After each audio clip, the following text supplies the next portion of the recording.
C'est compliqué, hein. C'est une procédure sourde, muette et aveugle. On n'en sait pas grand-chose. La seule chose qu'on sait, c'est que l'honorable Azanaï a été interpellé aux abords de son bureau. Il est détenu. Et puis, on n'a pas eu d'autorité judiciaire qui soit venue pour expliquer la procédure.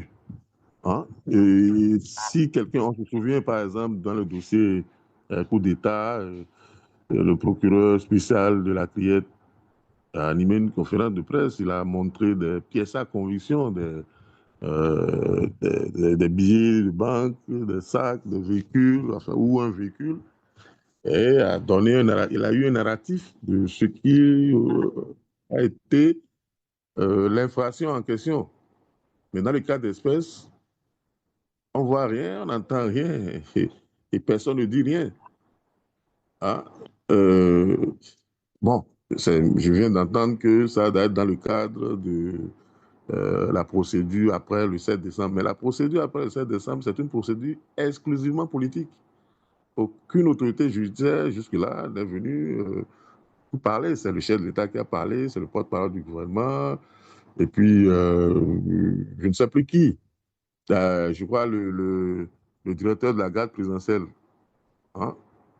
Et donc, ça, c'est des politiques, hein, si on veut parler ainsi. Mais on n'a pas eu de version d'autorité judiciaire qui puisse nous dire, oui, c'est dans le cadre des événements du 7 décembre, nous reprochons aux mises en cause tel acte, où il y a des faisceaux de preuves qui l'incriminent, puisque nous ne sommes même pas dans le cadre de la procédure en matière de terrorisme, où on cultive le secret, l'isolement et tout ça. Ici, c'est une procédure plus ou moins ordinaire. Hein? Si je m'en tiens, à moins qu'on ait découvert des liens entre Laurent Azanaï et des terroristes pour évoquer la procédure spéciale. Vous voyez. Donc, euh, je n'en sais pas plus que vous. Hein? Je constate tout simplement que on l'a arrêté. Et peut-être que les enquêtes sont en cours. Et c'est une classique désormais sous la rupture. On arrête d'abord et on déroule les enquêtes après. Ouais. Et il n'y a personne. Et je n'ai pas compris non plus pourquoi ces avocats n'en disent pas davantage. Si tant est que, bon, ou bien ils sont comme nous, hein, privés d'informations sur le dossier. Et s'en remettre à la providence comme nous avons de plus en plus tendance à le faire dans le pays pour toutes les situations qui se présentent, puisqu'on a l'impression que ce qui se passe dépasse l'humain et que on ne peut invoquer euh, d'autres forces pour pouvoir trouver des solutions. C'est ce que je peux en dire pour le moment. OK. Merci bien. Euh, Narcisse, mon cher confrère, vous êtes sur ce plateau pour qu'on discute bien évidemment de cette affaire-là. Tantôt, je demandais à Rémi Choubadé de nous donner ses appréhensions, de nous expliquer un peu ce que cela lui inspire. Alors, je vous retourne la même question. Que vous inspire l'arrestation et la détention de Candide Azanaï et ce qui en a suivi jusque-là? Qu'est-ce que cela vous inspire? Et vu son statut. Oui, moi personnellement, ça ne me surprend pas. Je me posais depuis fort longtemps la question de savoir, mais pourquoi ils n'ont pas encore essayé? Et ils l'ont essayé dans un tournant aussi délicat, propice, c'est-à-dire quoi? Il y a eu l'événement du 7 décembre, mais il faut constater que nous sommes rentrés dans un tournant qu'ils appellent un tournant électoral. Et Azanaï reste quand même la seule voix qui reste actuellement au Bénin, de façon générale sur le terrain, pour dire non, nous sommes dans une mascarade. Azanaï, depuis 2019, signe et persiste pour dire que le pouvoir de Patrice Talon est un pouvoir illégitime. Et fort de cela, il dit dans ces derniers jours, enfin, je dis derniers jours, avant qu'on ne l'incassait, il n'a de cesse de dire qu'il n'y aura pas élection. Et donc, c'est pour ce pouvoir de Patrice Talon une opportunité de faire table rase, de dire, bon, comme c'est la dernière voie qui reste sur le terrain active, il faut débarrasser cette voie-là et observer tous ceux qui ont milité avec Patrice Talon, que ce soit de façon invisible ou de façon directe, depuis son avènement, c'est-à-dire avant qu'ils ne prennent le pouvoir, observer s'ils sont encore là. Les Omeki, les Boko-Olivier, les Kenom. Seul celui qui a su rester docile ou est subi, c'est celui qu'on a fait président de l'Assemblée nationale actuellement, qui est prêt à subir jusqu'à la vie, tandis que tous les autres qui, à un moment donné, ont voulu faire votre face, soit ils sont en prison, soit ils sont en exil. Donc, il ne restait que candidat Zanaï. Concrètement, il ne restait que seul candidat Zanaï. Et c'était une bonne occasion pour dire, bon, voilà, il faut en finir, parce qu'il était très, très déterminé à maintenir sa vision de l'inéligibilité du pouvoir de Patrice Talon depuis 2019. Tout ce qui a été bâti sur cela de 2019 jusqu'à ce jour, il ne le reconnaît pas. Il dit toujours que c'est illégitime. Alors que celui qu'on a aux affaires, il veut protéger son pouvoir, parce que moi, je ne vois pas Patrice Talon quitter le pouvoir en ramassant tous les autres pouvoirs pour aller mettre au Sénat. C'est une caricature dont je ne voudrais même pas. Donc, il ne cède pas le pouvoir. Il garde son pouvoir, il met quelqu'un au titre de ministre qu'on va appeler désormais président, ce qui lui permet actuellement de ranger avec le cadre candidat Zanaï, de déblayer totalement le terrain parce qu'il ne voudrait que rien au monde dérange son poulain. Celui qui va mettre là en tant qu'un ministre que je vais appeler un président. Donc, plus de dérangement, plus personne. Tous ceux qui ont été arrêtés, tous ceux qui ont été rangés, tous ceux qui ont été forcés à l'exil, c'est pour protéger l'après-pouvoir. Parce que, il faut dire vrai, ce qui fait plus peur à Patrice Talon, c'est l'après-pouvoir. Et il a su trouver le mécanisme nécessaire pour le faire. Et là, actuellement, si on revient au cas de Kani Dazanaï, c'est le seul personnage encore qui a affiché de façon courageuse sur le terrain une opposition à Patrice Talon pour dire ça n'arrivera pas. Donc moi, je me demandais depuis fort longtemps pourquoi ils n'ont pas encore essayé. Donc, ils ont eu l'opportunité, l'occasion d'essayer, de pouvoir mettre la main sur lui. Et c'est en cela que je salue vraiment l'initiative. Parce que ce n'est pas pour cela, ce n'est pas parce que la seule voie qu'on avait encore au pays de façon farouche a été mise aux arrêts qu'il va falloir faire silence. Il faudrait réellement qu'on en débatte et qu'on en tire les leçons et qu'on sache réellement là où va le Bénin et qu'on dise à la face du monde ce que traverse le Bénin, surtout en ces jours-ci où nous faisons mémoire de cette historique conférence nationale qui a fait du Bénin un laboratoire de la démocratie.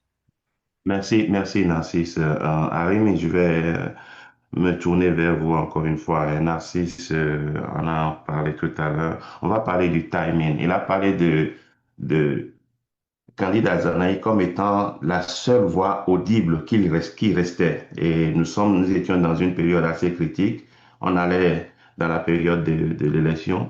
Il y a deux dates que je voudrais rappeler. Le 4 mai 2015 et puis le 12 décembre 2026. C'est une période de 10 ans. C'est-à-dire 10 ans plus tôt, le pouvoir de l'époque avait tenté d'arrêter candidat Zanaï. C'était le 4 mai 2015, si je ne me trompe, si mes souvenirs sont bons. Et 10 ans plus tard, voilà candidat Zanaï qui a été interpellé. Il y a une chose qui me frappe, c'est qu'en 2015, lorsque on a tenté d'appréhender candidat Zanaï, on a vu le lever de bouclier qui avait eu au sein donc de toute la classe politique qui s'était rendue au domicile de Azanaï. Toute la classe politique, sans distinction, s'était rendue au domicile de Azanaï, que ce soit le président Soglo, Claudine Prudencio, Mathurin Kofi Nago, tout ce monde s'était rendu au domicile de Azanaï. 10 ans plus tard, on s'est retrouvé dans un scénario, Narcisse le disait tout à l'heure, c'était la seule voie qui restait. On se demandait même où est-ce qu'il arrivait, d'où est-ce qu'il puisait son énergie et sa force de résistance. Mais 10 ans plus tard, lorsque Candide Azanaï a été arrêté, encore que personne ne sait réellement ce qui lui est reproché, c'est le silence radio au niveau de la classe politique. Comment est-ce qu'en 10 ans, on a pu passer à ce silence, à Rémi? Et est-ce que le timing choisi par le pouvoir actuel, parce qu'on s'est demandé, Candide Azanaï continuait de parler, mais n'avait jamais été inquiété. Mais est-ce que le timing a été calculé? Est-ce que le timing a été calqué ou bien cadré avec l'événement du 7 décembre et la période électorale, un peu comme le signifiait Narcisse tout à l'heure, Arim? Bon, moi, je ferai une lecture très factuelle de- du mécanisme que vous avez décrit tout à l'heure. Euh, en 2015, c'est pas toute la classe politique. Et Yaïbo ne s'était pas mobilisé, encore moins les FCB ou les FCB alliés. Hein, c'était déjà l'opposition plurielle qui s'était mobilisée autour de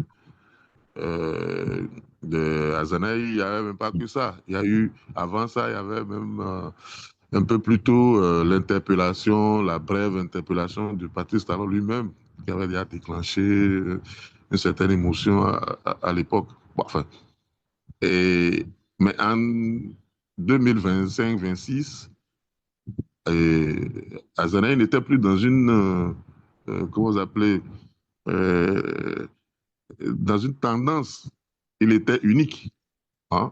Il était unique en son genre. C'est lui seul qui arrivait à s'exprimer, hein, sans être inquiété.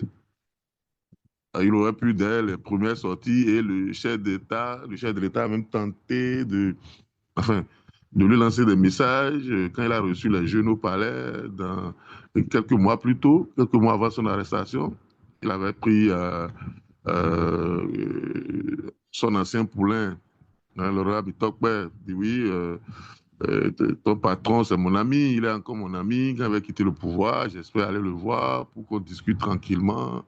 Voilà, moi, je l'ai perçu comme un message pour lui dire, écoute, mon cher ami, parmi tous les amis que j'ai eus, je te considère toujours comme l'un d'entre eux, et puis tu te calmes un peu jusqu'à ce qu'il quitte le pouvoir pour qu'après on puisse...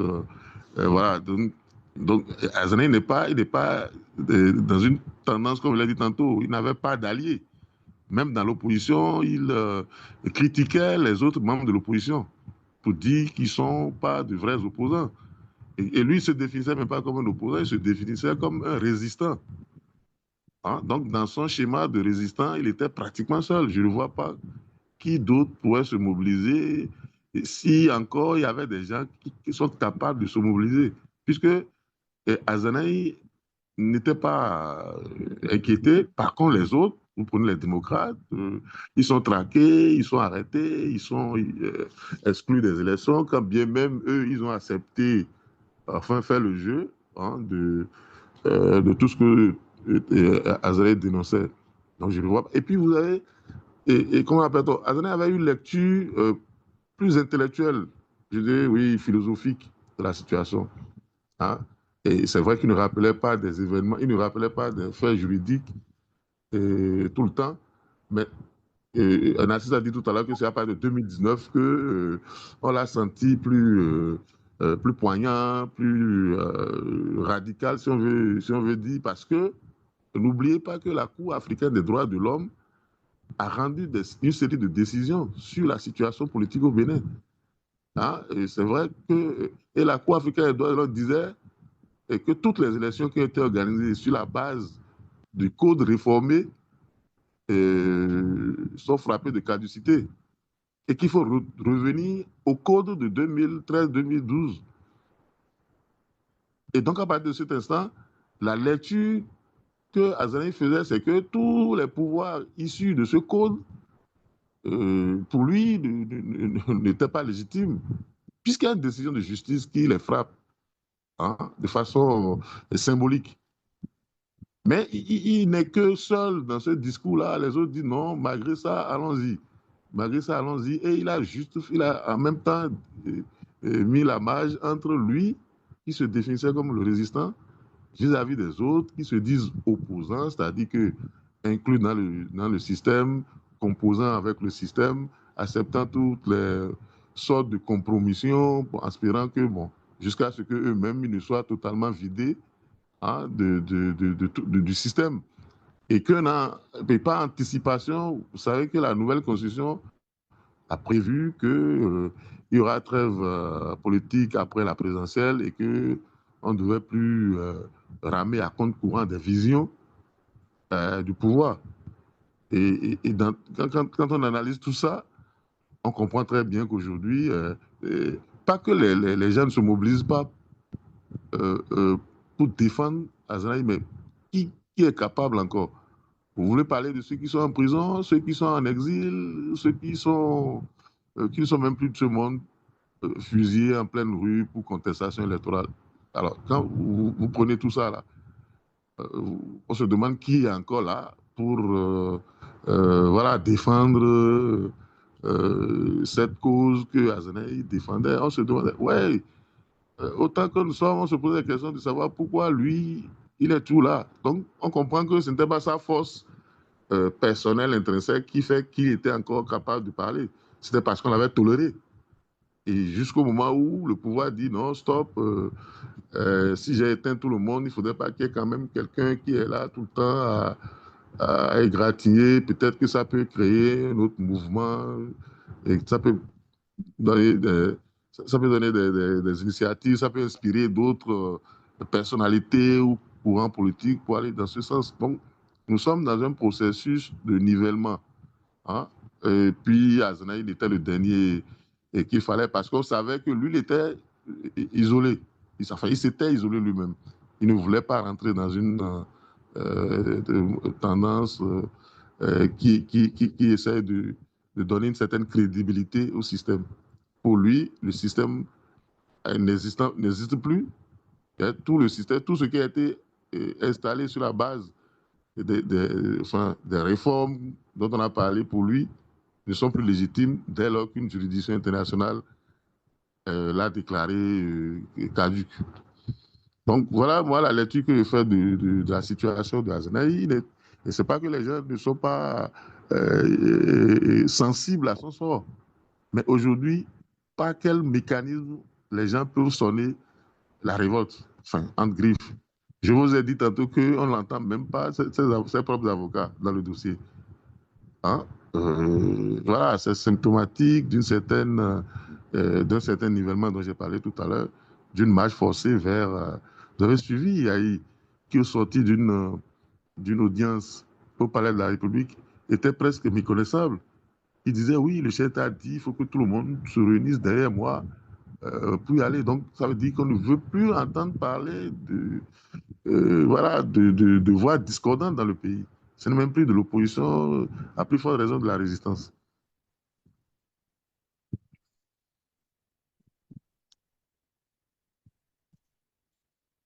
Joseph, votre micro est désactivé. Oui, je l'ai fait exprès. Ah, ok, d'accord. Alors, je vous laisse relancer Narcisse et Arimi, si vous avez une question. Bon, alors, je voudrais qu'on saute à pieds joints euh, sur l'autre aspect des questions qui secouent l'opinion. Il s'agit des conditions de détention de ces prisonniers ou de ces personnalités ou de ces voix dissidentes. On le sait, les familles, les proches se plaignent souvent. Revenons sur le cas spécifique de Candide Azanaï, détenu à Misrata. Bon, on a appris beaucoup de choses la semaine écoulée sur ces conditions de détention qui sont exécrables. Alors, chers confrères, je vous lance la question, vous deux. Que sait-on concrètement des conditions de détention à la prison civile de Misrete en ce qui concerne candidat Zanaï?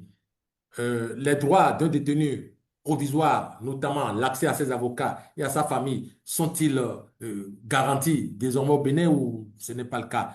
Et la troisième préoccupation, la détention d'une personnalité politique de premier plan a-t-elle un impact psychologique ou symbolique particulier? Est-ce que vous pourrez quand même abonder dans ce sens-là, s'il vous plaît, et chers confrères, et vous pourrez y aller. Narcisse et puis ensuite Arémi. Eh bien, on ne s'est pas rendu dans les prisons, mais les murs ont toujours d'oreilles, dit-on. Donc, même depuis leur lieu de détention, nous savons à peu près quand même qu'on ne leur offre même pas une dignité humaine dans leur milieu de détention. Et ça fait froid dans le dos. Il n'y a pas que lui, mais nous parlons là de candidat Zanaï. Nous savons pas par où on peut les entendre quand même, qui ne sont pas bien traités. Et ce n'est pas le seul. D'abord, en matière de droit, c'est des personnes ou bien des personnalités qui ont des difficultés à avoir accès à leur avocat, à leur famille. Et c'est déjà dangereux. Je crois que le doyen Arimi disait tantôt qu'on ramène tout au terrorisme pour briser le droit au Bénin. On ramène tout au terrorisme pour briser le droit.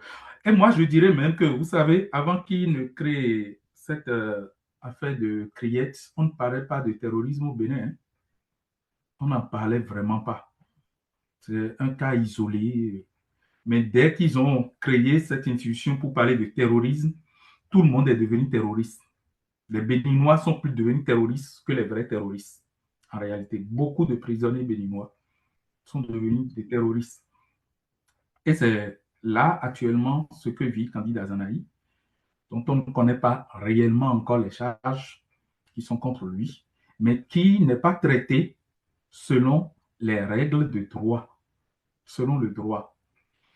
Et ceci appelle et interpelle encore une fois, en ce jour, quel était son credo? Nous avons refusé le parti unique, le pluralisme politique. C'est comme ça s'indigne.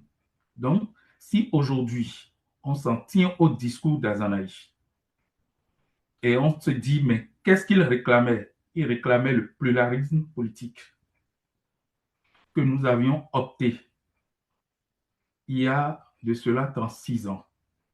Donc, nous sommes là dans le cas des arrestations politiques. Et quand on arrête des hommes politiques, des individus politiques de son envergure, je pense que premièrement, en matière de dignité et de respect d'un état de droit, qui est un discours officiel, qui est de voix officielle, pour dire voilà ce que nous reprochons à cette personnalité politique. Ce n'est pas un individu quelconque, ancien ministre, chef de parti politique. Mais attention. Donc, normalement, mettre quelqu'un comme candidat Zanaï aux arrêts dès le lendemain ou 2 ou 3 jours après, on doit avoir une sortie. Regardez à côté de chez nous, il y a eu une situation de putsch la dernière fois, attaque à l'aéroport. Mais malgré que le président de ce pays s'est prononcé, on a vu les autorités judiciaires sortir pour dire voilà dans quelle situation nous sommes, voilà l'enquête se poursuit, mais nous avons connaissance de ci et de ça. Et je pense que même les nôtres ont pris des extraits qu'ils ont publiés, mais cela ne les inspire pas pour traiter les personnalités politiques arrêtées avec plus d'honneur, plus de dignité. Hélas, les cas sont légion. Si nous allons parler de comment de Sossoupé, qu'on a aussi pris comme ça, malgré son statut de réfugié, dont on a bien connaissance, ce qui voudra dire que au Bénin, le droit n'existe plus. Et ce qui nous attriste le plus, c'est de voir les autres personnalités politiques d'envergure comme Candidat Zanaï, j'avais au départ cité des noms ici. Quand on voit les Robert Dossou dans ce pays, quand on voit les Théodore Olo, les Nicéphore Soglo, qu'est-ce qu'ils en disent? Quel est leur discours? Est-ce que, c'est-à-dire, est-ce qu'ils ont vendu le pays, finalement? Parce que là où nous en sommes, enfin, là où nous en sommes, pardon, aujourd'hui, c'est triste de savoir que ces personnalités qui ont participé à la conférence nationale pour les droits humains, notamment, aujourd'hui, qu'à leur barbe, on puisse vivre de ces genres de situations, ces genres de personnalités qui étaient à la conférence nationale avec Candidat Azanaï, puissent accepter et aller s'attabler pour que le Bénin s'écroule. Aujourd'hui, on tente de mettre le vaudou au fronton, comme patrimoine, mais la démocratie béninoise aussi un patrimoine. C'est un patrimoine national à sauvegarder. Mais quand on assiste à la façon dont on rase tout cela, les libertés fondamentales dans notre pays, et qu'on se dise que ces personnalités sont là, et qu'ils sont à la table avec le dictateur, je ne voudrais pas dire, c'est malheureux. Où qu'ils soient, qu'ils savent que l'héritage qu'ils doivent nous léguer, ce n'est pas ce à quoi nous assistons aujourd'hui, parce que des vies sont sacrifiées. Et je pense que c'est parce que c'est 18 ans d'expérience du PRPB. Donc, ils ont bien connaissance de ce qu'ils étaient partis faire à la conférence nationale. Le PRPB n'avait pas duré 5 ans, 8 ans, non, ils ont fait 18 ans. Donc, ils ont bien mesuré l'ampleur de la situation avant d'aller s'asseoir le 19 février 90. Mais c'est tout comme s'il y a au-delà de 36 ans, ils sont devenus tous amnésiques, ils ont perdu les repères et aujourd'hui, ils nous ont enfoncés plus bas qu'on ne l'était. Plus bas qu'on ne l'était. Et je pense que ce dernier rempart qui est tombé, je parle de Candidat Azanaï, qui était à la conférence nationale, ce personnage est à saluer juste depuis où il est. Parce que la lucidité, quand on a connaissance, et il le dit, nous savons ce que nous avions vécu. On dirait que des gens qui disent, qui sont sortis de ce pays en serviette, ont oublié. Et ils ne tiennent que des discours quand ça les arrange. Donc, c'est vraiment triste. On sait comment ils sont traités. Et c'est malheureux. C'est malheureux. Ceci doit interpeller chaque Béninois. Les gens sont rentrés dans la compromission. D'autres sont prêts encore à rejoindre. Aujourd'hui, au Bénin, on parle de rang et de ceci, sans tenir compte de nos réalités, sans tenir compte de notre histoire, sans tenir compte de nos combats d'hier et les réalités qui nous attendent demain. Je ne pense pas que les Joël à Ivo, d'où ils sont, qu'ils soient bien traités et que les personnalités dont je cite les noms, ils dorment tranquillement chez eux en sachant que ce jeune monsieur, ce monsieur charismatique, est jeté en prison pour la forme, pour le bon plaisir de quelqu'un qui veut s'éterniser, qui veut installer son empire, son règne. Et Nicéphore Soglo dort tranquillement chez lui, malgré son âge, malgré son expérience. Robert Dossou préfère aller prendre du champagne. Mon cher confrère Narcisse, non mais c'est vrai, on aura compris. Hein.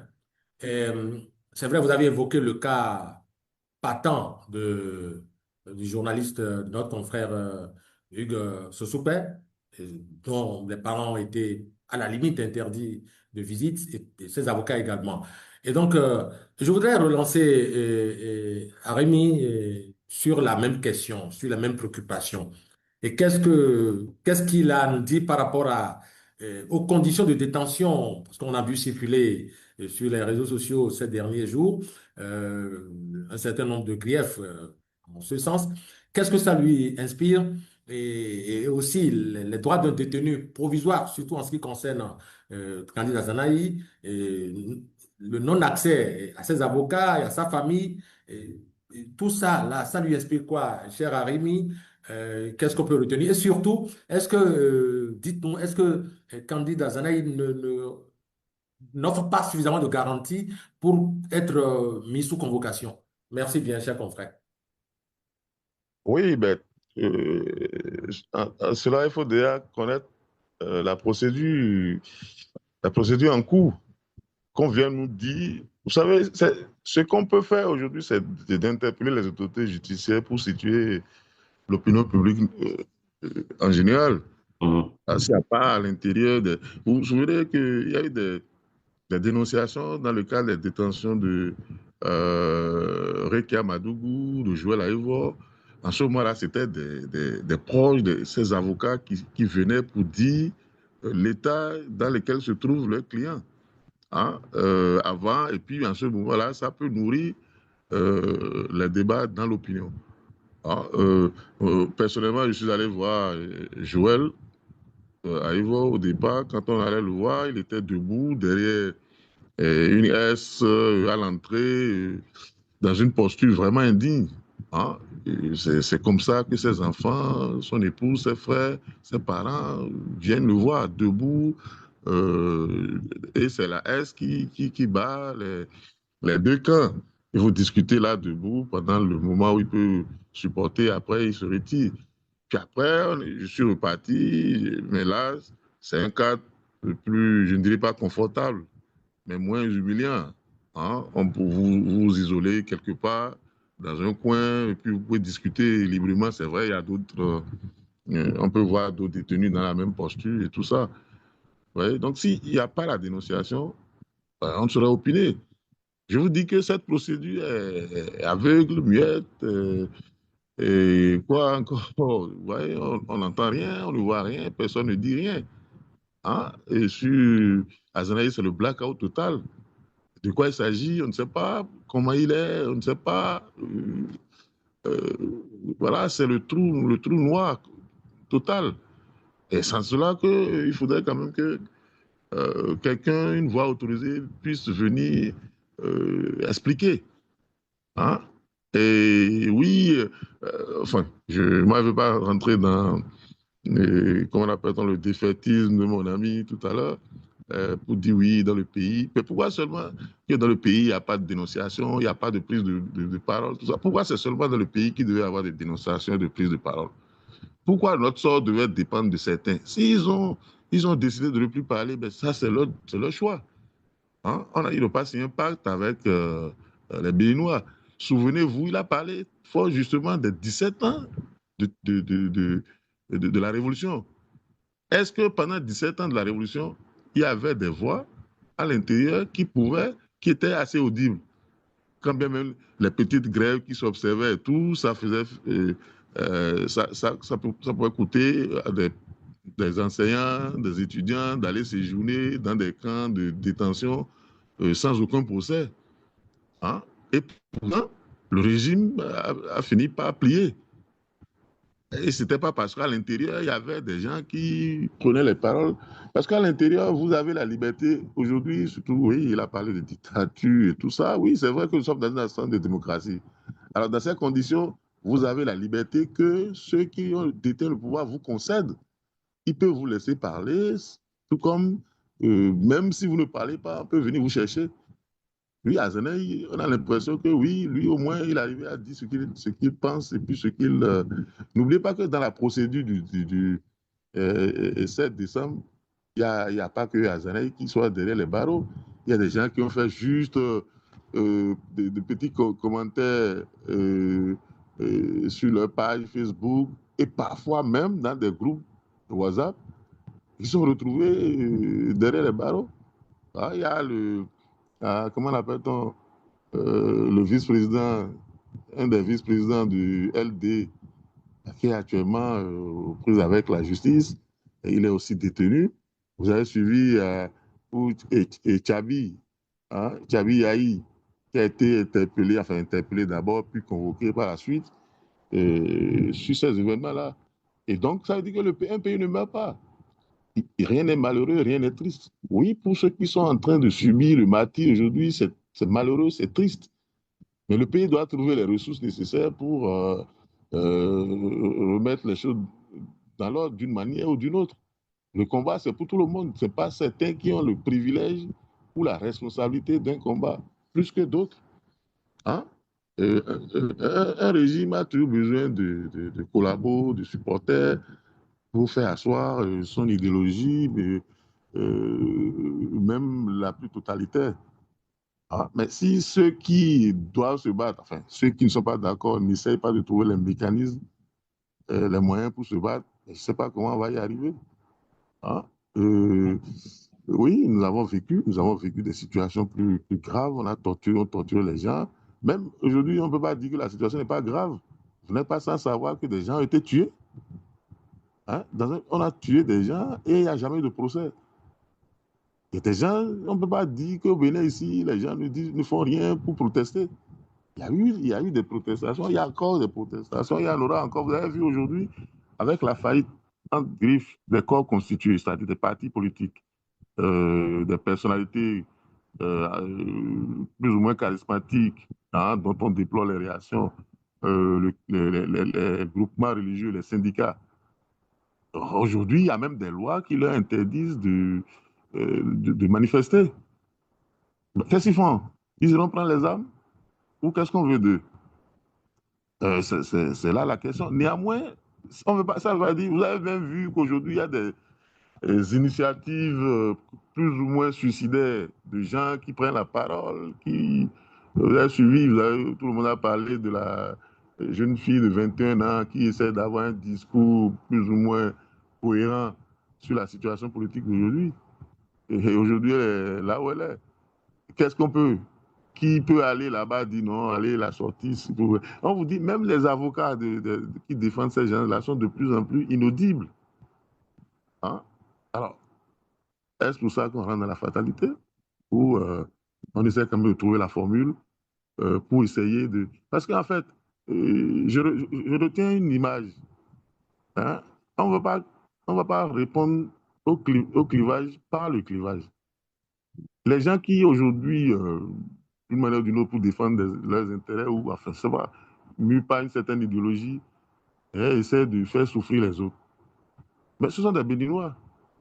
Il faut pouvoir trouver la formule pour dire, mais écoutez, nous sommes les mêmes. On ne va pas dire non, affrontons-nous jusqu'au dernier. Hein? On ne peut pas prendre cette formule-là. Peut-être qu'eux aussi, ils sont dans une détresse intellectuelle et qu'il faut les sauver. Moi, je ne sais pas, je mets la réflexion. Mais qu'est-ce qu'on fait? On dit non, c'est fini. Eux, nous, il n'y a plus de... on ne doit plus rien faire avec eux. On ne doit plus manger avec eux. Je vais pas reprendre le thème de Narcisse. On ne doit plus faire le champagne avec eux. Mais si pendant que vous faites le champagne, hein, Narcisse, on vous invite au palais pour prendre un verre de champagne, ou enfin une coupe de champagne, vous pouvez en profiter en 2 gorgées pour murmurer à votre hôte, ben écoutez, est-ce qu'on ne peut pas faire ci, on ne peut pas faire ça? Ça, c'est une méthode. C'est vrai que ce n'est pas la panacée, mais la formule reste à définir. Mais moi, je retiens que le pays ne mourra pas. Quelle que soit la répression qui est en face, il y aura toujours des gens qui vont dire quelque chose. Hein. Je me souviens, même au Bénin de la terreur, là, et quand on fait les élections, Kérékou, seul candidat pour sa réélection, suffrage, d'abord le vote était obligatoire, même si ce n'est pas marqué dans la loi. Si vous circulez sans carte d'électeur, hein. Et malgré ça, quand on va dans l'une, eux-mêmes, ils comptent les bulletins et tout, ce n'est pas 100%. Hein, c'est pas 100%. Ils n'ont jamais proclamé un résultat pour dire que quoi gagne les élections à 100%. Il y a toujours quelque chose qui lui manque quelque part. Donc c'est ce quelque chose qui lui manque là, c'est sur ça que l'espoir s'est fondé.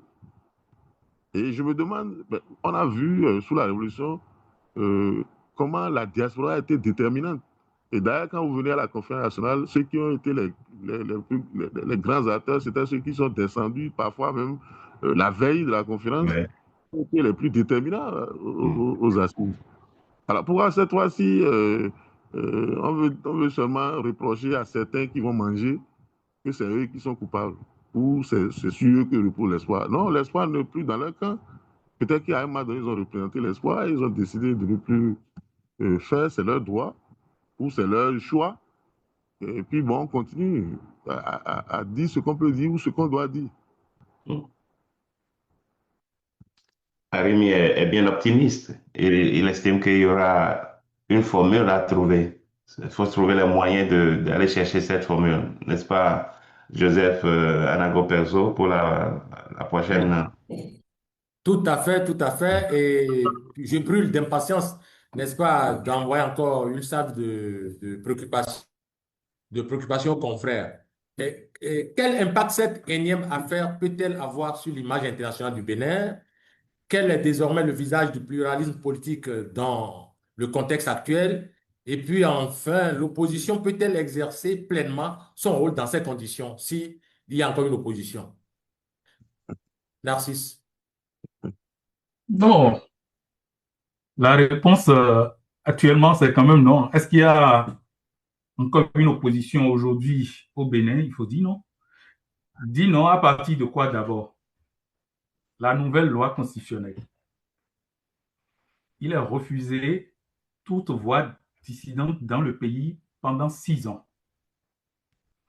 Est-ce que dans ce contexte, on peut encore parler de l'existence d'une opposition? Non. Le seul parti qui faisait office d'opposition de façon beaucoup plus dévoilée, les démocrates, vous avez vu avec quel acharnement on a su démolir, on a su vider, on a su bloquer ce seul courant qui se dit d'opposition dans le pays. Donc, il y avait deux pôles. Hein. Il y avait Candide Azanaï, on l'a rappelé tout à l'heure, qui était le loup solitaire dans son coin, qui faisait son combat de résistant. Et de l'autre côté, les démocrates. On a enfermé Candide Azanaï, on a dévissé les démocrates.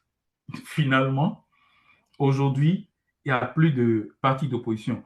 Et voyez la comédie électorale qu'on aura très prochainement avec l'autre guignol, qui n'a même pas pu au municipal s'en sortir, au législatif s'en sortir, mais c'est lui qui sera le cavalier pour aller aux élections présidentielles. Mais on a clochardisé la chose électorale. Et moi, j'appelle à ce qu'on économise. Vous savez, on a perdu des confrères, Julien, Kael Babidi qui est parti pour insuffisance rénale la dernière fois, et des gens qui ont besoin d'un peu d'espoir, d'un peu de lueur, d'un peu d'aide pour vivre un temps soit peu avant de laisser. On ira gaspiller de l'argent pour une comédie électorale alors qu'on pourra... Moi, je les appelle. Au moins, Dieu leur revaudra. Le Seigneur saura que quand même, voilà, ils ont eu pitié des plus faibles de leur société, de la société, et qu'ils ne sont pas allés gaspiller cet argent et qu'ils l'ont mis à la disposition de ceux qui sont dans les hôpitaux, de ceux qui n'arrivent pas à manger, de ceux qui souffrent, des malades. Sinon, dites-moi, est-ce que Paul Rumba est un opposant? Est-ce que très prochainement, il y aura élection, mouvance, opposition au Bénin? Et pourquoi ira-t-on gaspiller tout cet argent du contribuable béninois? Donc, pour une seule fois, qui nous prennent au sérieux, qui se prennent aussi au sérieux. Donc, le message qui est envoyé, c'est pour rentrer dans la conformité de ce qu'ils veulent de façon constitutionnelle. Constitutionnellement, ils veulent plus d'opposition. Et quand Yahya est sorti de cette audience dont nous avons parlé tout à l'heure, tout le monde, le chef veut tout le monde dans les rangs. Quand il a rencontré les jeunes, il a dit, lui n'est pas dans une histoire d'idéologie. Il veut tout le monde dans les rangs. Donc, le pays est aligné, tout le monde derrière un maître, tout le reste derrière, tout le monde est derrière le maître, quoi. Et puis, c'est fini. Donc, c'est à ce à quoi nous assistons et quelle image ça renvoie je riais la dernière fois quand on m'a dit que des Sénégalais sont venus aller apprendre quelque chose à la Sénat ou je ne sais où. La dernière fois, j'ai dit, mais ils sont venus chercher quoi? Non, on était ce laboratoire, mais aujourd'hui, concrètement, quel est le reflet que nous renvoyons du pays? Les bling bling bling, là, ce que Candide Azanaï appelait les pacotilles, et que les papillons qui n'ont jamais vu de lumière sont en train d'applaudir. C'est ça qu'est devenu notre pays, le laboratoire de démocratie qu'on était, l'alternance sans heurts qu'on avait dans le pays, l'intelligentsia qu'on saluait du Béninois sorti de crise. Tout cela est sacrifié sur l'autel des intérêts individuels, personnels. Même ceux qui se disent opposants n'ont plus aujourd'hui le courage de s'assumer, quand bien même. Et je ne voudrais pas donner raison à Candide Azanaï, mais est-ce qu'on est tenu forcément d'avoir, enfin, la politique, il faut savoir que c'est un temps on est dans le jour, vous pouvez rester dans la nuit jusqu'à votre mort, ne jamais accéder même au pouvoir, mais parce que vous avez une conviction. Et quand bien même vous voulez rentrer dans des compromissions, je pense que ces compromissions doivent être vraiment mesurées. Aujourd'hui, je vois des gens, des démocrates, qui sont dans des stratagèmes difficiles pour pouvoir aller là où ils doivent aller. Moi, comme je l'ai dit, et Harry l'a également dit tantôt, non, personne leur a inscrit le destin de jouer un rôle à la place d'autres. S'ils veulent aller, ils n'ont qu'à aller. C'est de leur droit. Mais où sont les convictions? Ce qui voudra dire que tout ce qui se faisait depuis le début était bien. Parce que si aujourd'hui ils pensent allier, ou bien ils vont nous dire demain, c'est parce qu'ils se sont alliés. Bon, moi, je voudrais les encourager, ils n'ont qu'à aller. Je les encourage, ils n'ont qu'à aller à leur destination. Et là, on verra. Peut-être qu'ils nous diront que c'est ça qu'il va falloir d'abord pour qu'on ait la libération des détenus, de ceux qu'on a mis en prison abusivement. Et comme l'autre comédien de LD, je ne voudrais pas citer son nom, disait, on a tout fait. On a tout fait que le monsieur a été toujours plus fort que nous. Maintenant, on ira pour pouvoir lui demander de libérer les nôtres. Si c'est leur stratégie, moi, je leur concède. Mais wait and see. Est-ce que Patrice Talon a jamais, si c'est la promesse qu'il leur a faite, attendons voir, est-ce que Patrice Talon a jamais eu de parole, a jamais respecté sa parole, surtout en matière politique? Donc, s'ils veulent aller s'aligner, se disant que c'est pour faire du bien à X ou à Y, moi, je les encourage. Nous avons eu la position que nous devons avoir en son temps. Et aujourd'hui, ils pensent faire autrement. Feu vert, nous sommes là pour juger demain de ce que ça a donné. Tous ceux qui migrent aujourd'hui pour se dire, allez se mettre dans les rangs, nous serons là d'ici un an pour voir si cette migration a porté ses fruits. C'est ce que je voudrais dire. Merci.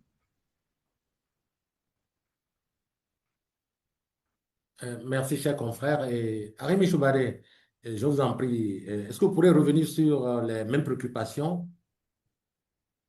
Sur l'image internationale, Oui, le oui, refondement de l'opposition, des trucs de ce genre-là. oui. Euh, bon, je sais très bien que tu as la réponse. L'image internationale, c'est le Bénin qui étale sa division jusqu'à la télévision nationale avec des putschistes qui viennent pour dire oui, nous avons pris le pouvoir, nous destituons le président, dissous. Voilà notre image. Et puis après, les autorités béninoises même qui reconnaissent que bon, c'est la CEDEAO, c'est la France, c'est le Nigeria qui sont venus à son aide. Voilà, ça dit qu'en réalité, le Bénin n'a d'ennemis que les Béninois. Hein? Aujourd'hui, vous voyez un peu partout, les gens défendent leur souveraineté, se mobilisent pour aller faire des conquêtes.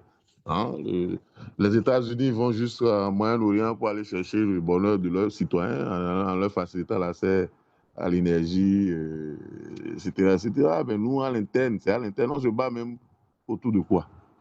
Hein, on se bat autour de quoi? Donc, notre image est connue. Hein. C'est vrai, on fait des efforts de paillettes à travers le truc vaudou, là, et d'autres. Mais en réalité, nous ne sommes pas dans les grands débats du moment. Le Bénin ne parle pas d'intelligence artificielle, de conquête de l'espace, ou voilà, de production d'énergie. On n'est pas dans ces débats-là. Nous sommes dans des débats de qu'est-ce que Azanaï a dit, hein? Voilà, qu'est-ce que l'autre a fait. Bon. Et puis opposition. Hein? Bon, je ne sais pas pourquoi on continue de... Voilà, l'opposition, c'est lorsque les règles sont respectées. Hein? Vous avez vu, LD, ils ont fait tous les efforts de compromission possibles. Mais à la fin, on les a éjectés. Prenez même celui que l'autre appelle marionnette, ou bien comment il dit là, FCBE, hein, lui, il est même au-delà de la compromission. Mais est-ce qu'ils ont l'impression qu'on a tenu compte d'eux? Voyez-vous, c'est le régime même qui a voté, par exemple, la loi sur le financement des partis. Et 2020-2021, l'argent a commencé par sortir, hein, régulièrement. 2023, dès que LD devrait bénéficier de ça, on a arrêté. Pourtant, c'est une loi. Et c'est même prévu au budget annuellement. Alors, ils font comment? Hein? On ne peut plus continuer à dire oui, les opposants. Non, mais et puis, par contre, je l'ai déjà souligné tantôt, un pays a de la ressource. Un pays a de la ressource, c'est pas seulement. Je vous dis, qui va faire la lutte? Est-ce qu'on attend les prisonniers qui vont nous faire la lutte? On attend les exilés? Oui, mais les exilés dans le passé. On a vu Sévère Adjovi organiser la conférence de Versailles en 89, je crois, qui est en prélude à la conférence nationale. Presque beaucoup de résolutions qui ont été adoptées à cette conférence de Versailles, c'était des Béninois qui l'ont animée. Où sont-ils aujourd'hui, les Béninois de la diaspora? Qu'est-ce qu'ils font? Je les vois sur les panels. Hein? A beaucoup parlé, beaucoup parlé. C'est très bien. Hein? C'est peut-être une forme de lutte également. Ah, mais il faut trouver la ressource. Il faut qu'on trouve la ressource. On ne peut pas dire, bon, c'est les autres qui ne font pas suffisamment des efforts. C'est ça qui me paraît un peu biaise. Hein? Si quelqu'un pense que ce qui se passe n'est pas bon, il prend les risques qu'il pense qu'il peut prendre, comme on dit. Mais il ne fait pas reposer les risques sur les autres. Si quelqu'un pense que ce qui se passe est bon, et puis il essaie, parce que n'oubliez pas que quand vous vivez à l'intérieur du pays, vous avez un certain nombre de contraintes. Comme on dit, soit vous taisez, soit voilà, vous décidez d'aller. L'autre disait, ne m'invitez même pas, ne me convoquez pas, dites-moi seulement le jour, je viendrai moi-même avec mon paquetage pour aller m'asseoir devant le lieu de détention. Voilà, tout simplement. Hein? Donc, on ne peut pas rester, on peut pas s'extraire soi-même de la lutte, si tant est qu'on estime qu'il y a une lutte à faire. Maintenant, si on pense qu'il n'y a pas de lutte à faire, ben, qu'on ne dise pas aux autres de faire la lutte, c'est tout simple. Hein? Je vois rarement des initiatives, pourtant je crois que ceux qui sont dehors sont autant plus meurtris, et même plus meurtris, ils souffrent autant que ceux qui sont à l'intérieur. Hein? Et à l'intérieur, il faut qu'on rende hommage à tous ceux qui ont fait des combats à l'intérieur, qui ont été fusillés en pleine rue, qui ont été embastillés et qui le sont encore. Hein? Quand on a tout ça là, on ne peut pas dire que les gens n'ont rien fait. Ils ont fait ce qu'ils peuvent. Hein? Le LD, ils ont combien de gens en prison? Ou combien de militants fusillés dans la rue? Hein? C'est un tribut qu'ils ont payé. Hein? On n'a même pas eu le temps de quantifier. Ah, oui, on connaît le combat de Laurent Azanaï, qui, à sa manière, avait sa manière à lui de faire son combat. Vous voyez? Bon, maintenant, les perspectives, je vous dis, je vous le redis une fois, tous autant que nous sommes des, comment on appelle ça, des porteurs d'espoir. Même ceux qui sont dans le système et qui ne supportent pas et qui souffrent. Hein. On a vu, par exemple, pour les informations qui fuitent un peu partout, alors que les gens sont à l'extérieur, ils ont les informations. Ça veut dire que les gars du système essayent de leur donner des informations. S'ils arrivent à faire cette fuite-là, c'est parce qu'ils ne sont pas épanouis eux-mêmes. Et il faut trouver la formule, comme je dis. Et la formule va être trouvée d'une manière ou d'une autre. N'oubliez pas que l'autre a fait 17 ans. Et pourtant, le régime s'est écroulé comme un château de cartes du jour au lendemain. On rappelait la conférence nationale. La conférence nationale a été préparée. Mais dès le deuxième ou troisième jour, ça a échappé totalement à tout contrôle. Et les ministres qui ont organisé la conférence nationale, ils sont ressortis de la conférence comme simples citoyens. Puisque le gouvernement est né en même temps. Enfin, le chef de gouvernement a été désigné à l'interne même avant qu'il ne sorte de la salle. Ce n'était pas un schéma qui était prévu. Hein, c'était prévu qu'on allait faire des recommandations, machin et tout. C'est vrai que le pays était invivable, ingérable. Tout comme aujourd'hui, le système qui est en train d'être mis en place. Vous avez vu toute la fébrilité autour des mécanismes pour désigner les maires, hein, pour désigner, pour donner même les résultats déjà. Parce que l'architecture légale qu'on a essayé de mettre en place n'obéit à aucune doctrine connue. Et donc, les gens, dès qu'ils ont eu les difficultés, on ne savait pas ce qu'il faut faire. Vous avez vu dans ce pays, en pleine élection, on a tout arrêté pour aller à l'Assemblée pour pouvoir modifier la loi, pour pouvoir avancer. Ah, donc, tout le monde sait très bien que le système dans lequel nous sommes est voué à l'impasse. Ah, aujourd'hui, on a installé, enfin, on a voté une nouvelle constitution et on se demande comment ça va être mis en application. On dit 6 ans de trêve. Ça veut dire quoi? Ça veut dire que même la séance que vient de faire, là, est-ce que ça viole la trêve? Est-ce que pour ça, des procédures vont être engagées contre les participants de cette, mission? Hein? Comment ça va être appliqué? Ouais. On va l'installer. Quand est-ce qu'on va l'installer? Est-ce que le chef de l'État actuel va installer le Sénat et ne va pas siéger puisqu'il n'est pas encore ancien président? Ou bien, je ne sais pas, c'est la veille de son départ qu'on va installer, le temps de lui permettre de laisser le pouvoir ici pour aller rejoindre là-bas. Quelle acrobatie on va adopter pour s'en sortir? Et après, quand on va faire cette acrobatie-là, quelle autre acrobatie va suivre, etc. Puisqu'il n'y a pas de doctrine, on ne sait pas où on va. Vous comprenez? Donc, il y a autant d'incertitudes et qui peuvent même amener les initiateurs à dire, bon, franchement, revenons en arrière. Et je vous ai rappelé tout à l'heure qu'en 2019-2020, la Cour africaine des droits de l'homme a déjà prévenu pour dire que les élections issues des nouvelles lois sont des élections caduques. Ah, même s'ils n'ont pas exprimé de cette manière-là. En tout cas, ça a enlevé toute légitimité aux futures élections. Et la Cour a recommandé de recourir à la loi au cours de l'électorat de 2012-2013. Vous voyez, donc, on ne peut pas dire qu'il n'y a pas de mécanisme de sortie de crise. Les mécanismes sont là. Par exemple, on entend souvent les Nord dire oui, il faut aller aux assises, il faut aller aux assises. Moi, je vais leur garantir quelque chose. Quelle que soit l'assemblée qu'on va réunir, enfin, je parle, quel que soit l'auditoire qu'on va réunir pour cette assise-là, le système est capable de l'infiltrer à 90%. Et ça va nous sortir des décisions qui vont même plus, qui vont pas ressembler du tout à ce qu'on voulait avoir. Exactement. Alors que les mécanismes sont là déjà. Les solutions sont là. On a dit, les lois là sont chrysogènes, abandonnez-les et retournez à la loi consensuelle. Et pourquoi la réflexion ne se passe pas sur ça? Bon, certains vont vous dire que c'est sur le cœur de Adjavon. Non, LD n'a pas envie de reprendre un combat de Adjavon. Voilà encore des petites subtilités qui nous conduisent toujours dans une impasse. Parce que peut-être que les autres qui sont en train de faire la course en avant, ils ont besoin qu'on leur donne des solutions. Hein? C'est vrai, ils ont envie de rester au pouvoir 50 ans, 100 ans. C'est possible. Mais maintenant qu'ils sont dans l'impasse, ils ont envie qu'on leur dise, voilà, revenez en arrière de telle manière. Hein? Et si on commence par rester dans le clivage pour dire oui, on va faire un coup d'État, on va faire la guerre, on va s'entretuer, et puis c'est le dernier survivant qui remporte. Enfin, moi, je suis pas dans cette logique-là. Hein. Et j'invite nos amis de la diaspora à avoir plus d'initiatives.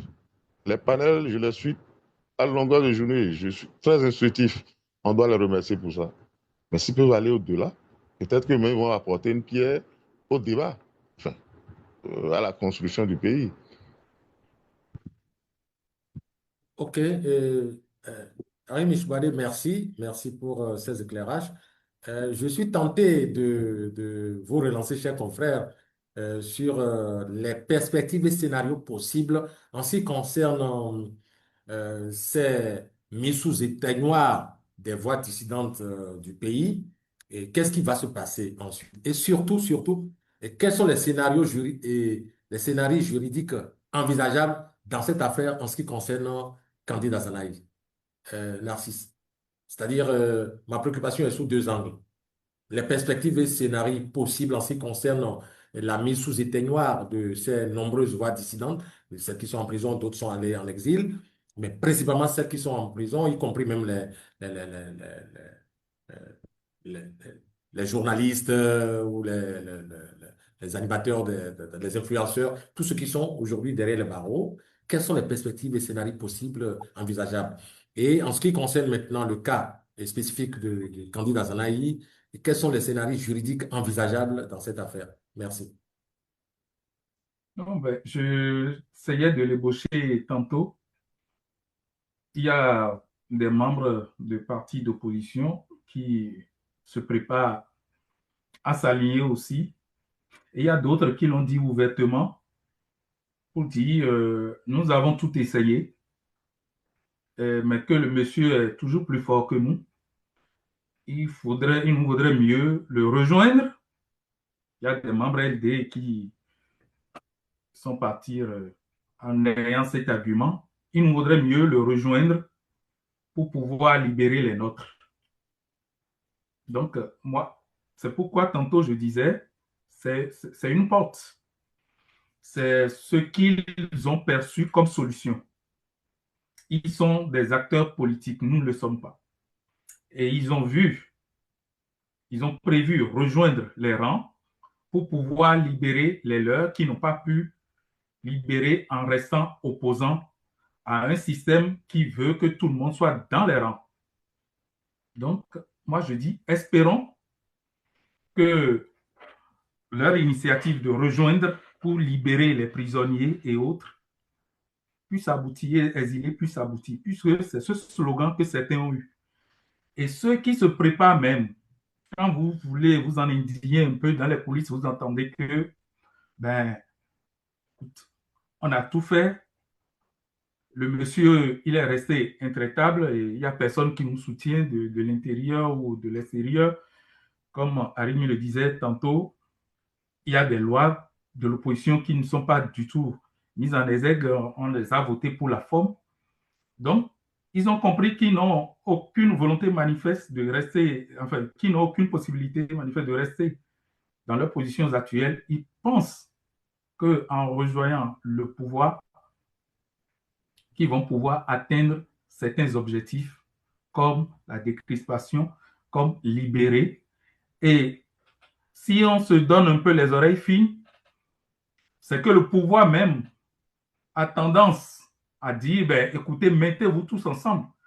Je verrai, étant donné qu'il n'y a plus d'opposition, étant donné que nous sommes dans des conditions de trêve, étant donné qu'ils sont pratiquement tous partis, il y en a des, il y en a même des figures d'envergure encore qui vont rejoindre, qui sont dans l'ombre, qui tâtonnent, qui cherchent des possibilités, le mécanisme pour aller. Donc, moi, je voudrais voir si, au bout de leurs initiatives de rentrer dans les rangs, ils vont pouvoir atteindre ce qu'ils nous disent de tenir comme objectif: libérer, faire rentrer les exilés, faire entendre raison au pouvoir, parce que de loin, ils n'ont pas pu. Donc, c'est du wait and see, je l'ai dit tantôt, je le redis. Exceptionnellement pour Candidat Zanaï, je pense qu'il est là rentré dans le lot de tout le monde. Il ne devient pas plus prisonniers maintenant que Joël Aïwo, que Rikiak Madou et d'autres. Donc, ça devient un cas général qui sera traité avec la même perspective, c'est-à-dire tu ne seras pas traité ex nihilo, mais tu seras rassemblé avec tous les autres. Moi, je pense que c'est la question fondamentale. Même si c'est dans les coulisses que nous entendons ce dont nous parlons, la question fondamentale aujourd'hui, c'est de demander à ces acteurs-là qui veulent rentrer dans les rangs, que pensent-ils réellement de ceux qui sont morts, de ceux qui sont exilés, de ceux qui sont en prison. Et qu'ils nous le disent publiquement. C'est un combat qu'ils ont abandonné, c'est une commission qu'ils ont abandonnée pour pouvoir aller se mettre à la table. Et tantôt, Arimi le disait aussi que même ceux qui sont de la diaspora, ceux qui sont à l'extérieur, qui doivent également se mettre dans la danse, qui les suivent durant. Moi, je pense qu'il faut aussi un peu vouloir leur jeter la pierre en sachant peut-être aussi raison garder. Pourquoi ils n'arrivent pas à conjuguer leurs efforts? Pourquoi ils n'arrivent pas à mettre les actions ensemble pour qu'on puisse atteindre cet objectif? Aujourd'hui, il y a des voix qu'on n'entend plus, comme Ikoutié. Il y a Lisogo que je dirais tantôt que vraiment qui joue aussi, parce que sa dernière intervention, il faut se poser des questions. Il y a bien d'autres. Il y a Rodriguez qui également se met de son côté seul, intervient à sa façon et n'attaquait que ce qui il laissait même l'essentiel, s'il me permet de le dire, pour s'attaquer aujourd'hui à ce qui n'existe plus.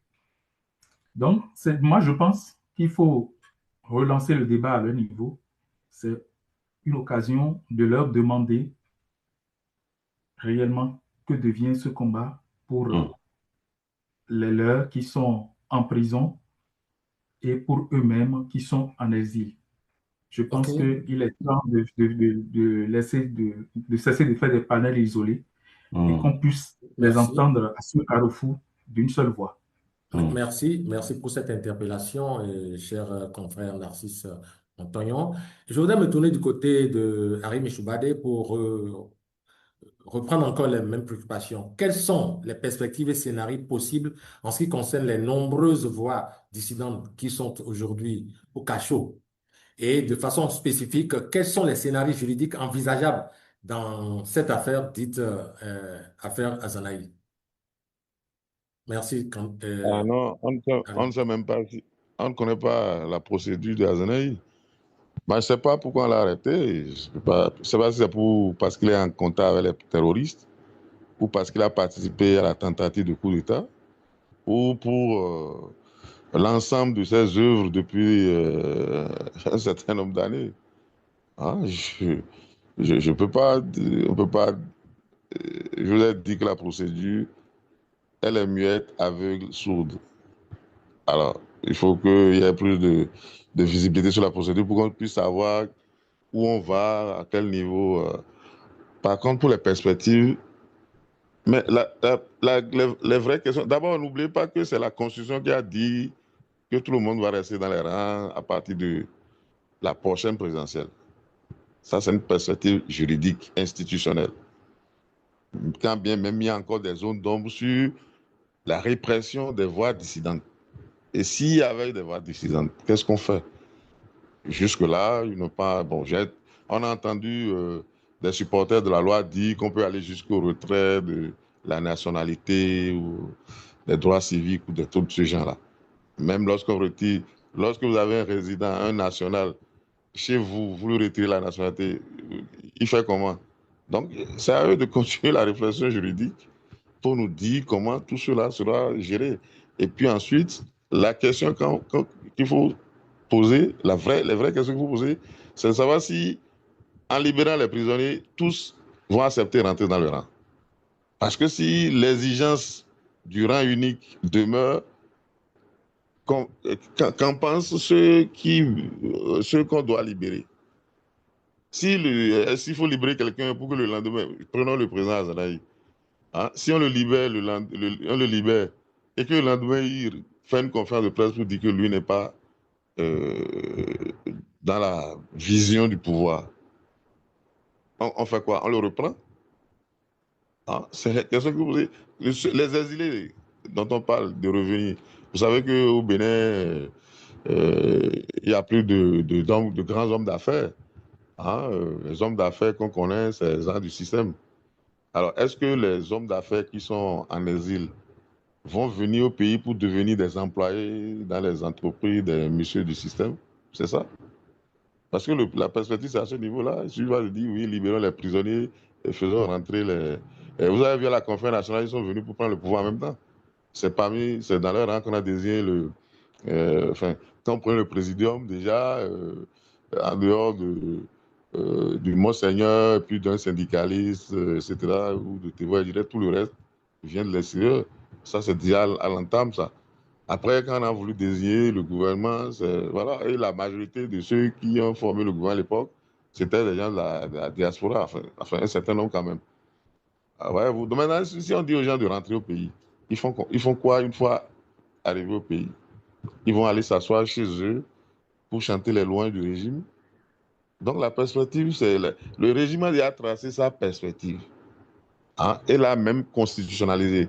On a même dit que le Bénin a des acquis de développement que le Sénat est chargé de sauvegarder. Et on a trouvé un autre programme qu'on a appelé Vision 2060, non? Splendide, Vision Splendide.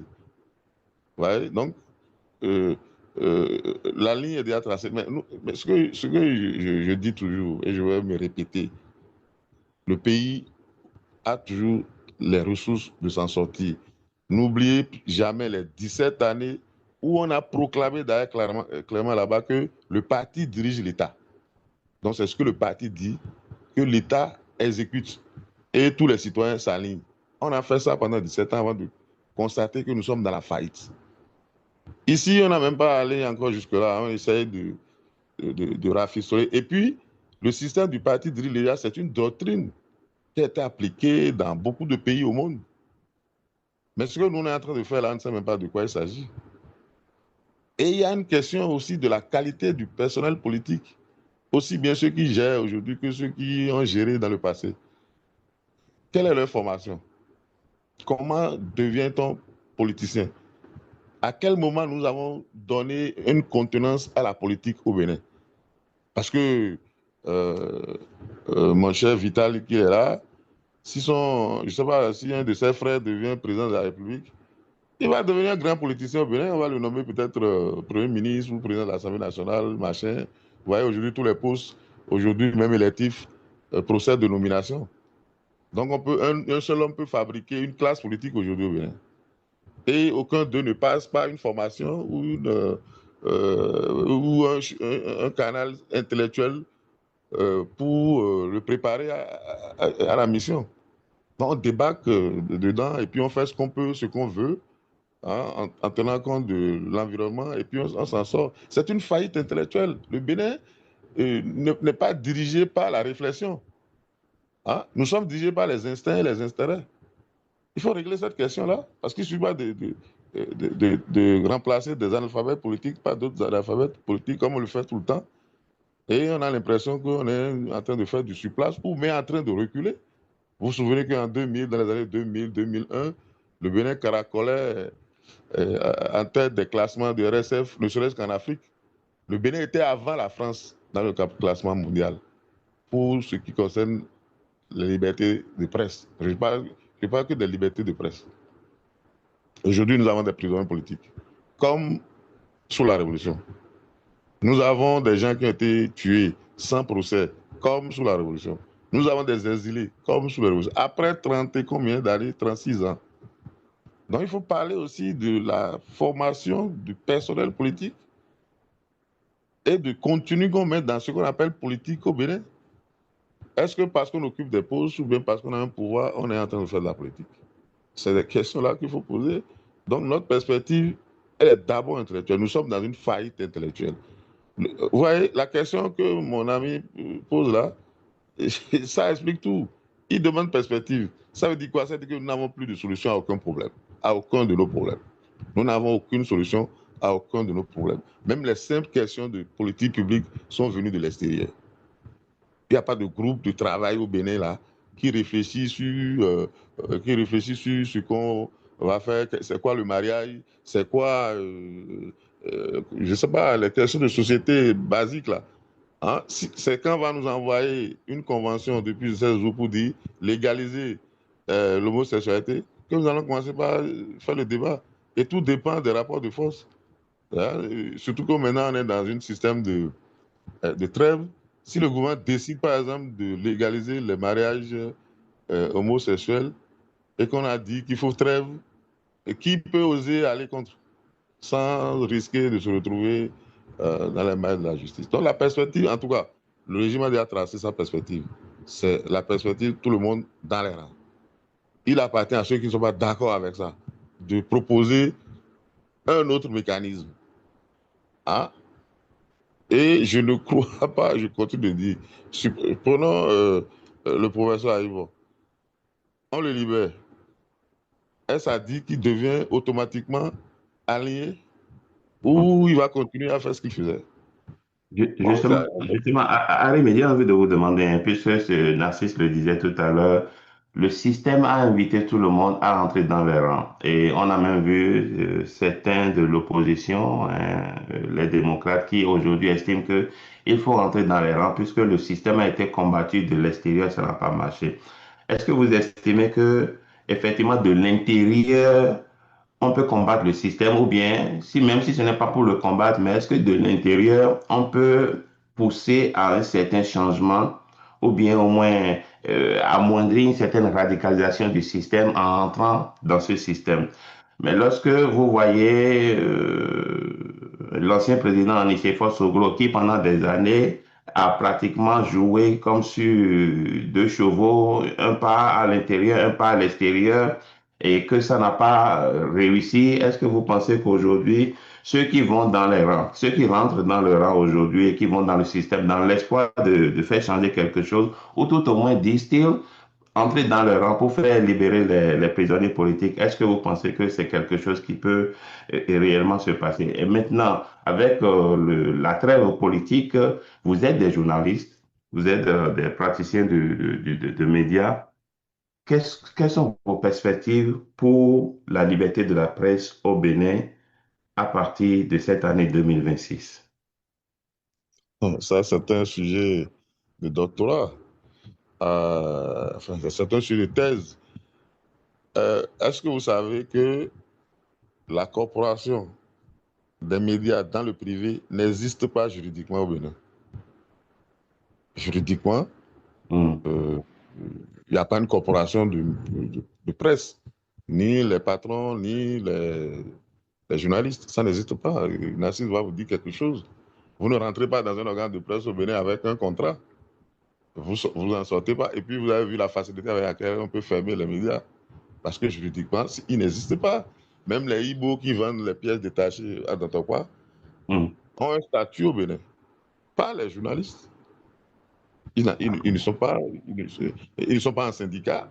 Ils ne sont pas dans le, comment vous appelez, dans la structure du patronat national.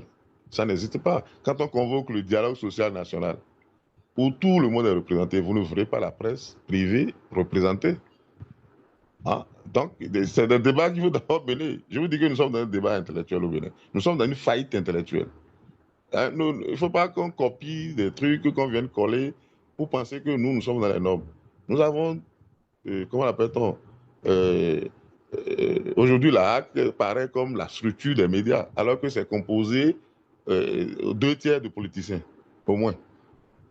Sans oublier que même le seul tiers, le 3e tiers, bon, voilà, est-ce qu'ils ne sont pas des affiliés, machin, tout ça. Ouais, donc, on parle des médias, là. Hein, ils n'ont aucune légitimité pour faire un débat au Bénin. Ils ont fait les combats des autres, ils font les combats des autres. Ils peuvent aider quelqu'un à devenir ministre, ils peuvent aider quelqu'un parce qu'il y a des trucs qui tiennent lieu d'organes de presse. hein, Golf, hein, a été fermé, non? Sans conséquence. Des journalistes sont réduits au chômage, quand bien même ils n'avaient pas de statut auparavant. Hein. On a formé Soleil, hein, sans coup férir. Et puis les journaux, là, tous les jours, on sort de nouveaux critères pour éliminer certains. Vous avez vu, on a fermé même une TikTokeuse, c'est ça qu'on va dire, non? Une dame qui utilise TikTok pour informer et tout. Vous avez vu, on l'a fermé, on lui a dit, bon, on lui a fait des exigences, elle doit être en observation pour savoir si on la confie. Maintenant, si ces gens-là sont si fragiles qu'on veut leur confier encore des missions de sauvegarde de liberté, c'est que nous sommes assis sur du fragile. Bon, maintenant, on évoque Nicéphore Soglo, 94, 15 ans. Si l'espoir d'un peuple va reposer sur quelqu'un qui a 94, 15 ans, il y a un gros problème intellectuel dans le pays. Vous voyez? Donc, c'est ça que nous sommes nous n'avons plus de solution à aucun de nos problèmes. Et ça, là, dès qu'on est en phase avec ça, on peut déjà commencer par la réflexion de comment reconstruire ou bien construire même les partis politiques. Ils sont nés comment? Hein?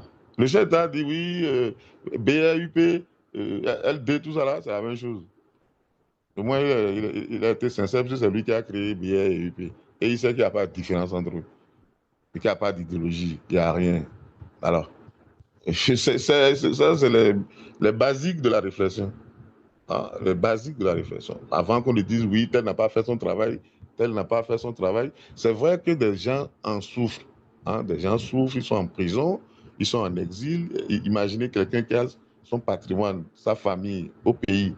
Il est obligé d'aller, comment l'appelle-t-on, dormir à côté de parents ou à l'extérieur. Ce n'est pas honorifique. Hein? Quand vous quittez chez vous et vous allez à l'extérieur, les gens, ils ont d'autres problèmes là-bas. Bon, si quelqu'un vous a donné un contrat pour dire, bon, est-ce que vous êtes prêt à venir travailler, vous y allez, c'est un autre débat. Mais si vous quittez pour aller vous mettre dans les rangs là-bas, il ne vous reste que les métiers subalternes là à faire. Quelque chose qui fait en sorte que vous-même là, vous dégoûtez vous-même. Hein? Vous qui avez peut-être un statut au pays, vous êtes maintenant à nettoyer les rues, à travailler dans des usines comme Tacheron, etc. Voilà des débats que nous devons mener. Sinon, aujourd'hui, on dit que quelqu'un allait manger avec talon. Il est rentré dans les rangs. En quoi ça concerne les autres? Ouais, si les gens pensent qu'il y a lieu de faire une lutte, ils vont le faire avec les moyens dont ils disposent. Donc, le problème que nous avons chez nous, c'est un problème. Quelqu'un a dit que pourquoi les gens ne s'entendent pas? Parce qu'intellectuellement, ça nous dépasse de nous entendre. On a chacun des formations académiques. Hein? Chacun a été à l'université, a son diplôme. Mais maintenant, s'asseoir ensemble. C'est ça la politique, s'asseoir pour penser aux autres. J'ai souvent l'habitude de dire à ceux qui sont des catholiques au Bénin, là, et qui sont dans ce que vous appelez la politique. Je ne sais pas si, arrivés à l'église, ils écoutent ce que disent les prêtres. Les prêtres n'ont de cesse de rappeler la doctrine de l'église sur la politique. L'église dit que la politique, c'est la forme la plus élevée de la charité. Ça dit quoi? Ça dit que quand vous êtes en politique, c'est pour penser aux autres, c'est pour penser à la cité. Vous avez l'impression que c'est ce qui se fait aujourd'hui au Bénin. Ah, donc, voilà, on est dans la marge de ce qui est aléatoire est plus forte. Et ça écrase tout. Ça écrase même la logique. Et c'est pour ça, dans nos analyses, nous nous étonnons de ce que nous sommes devenus dans nos comportements.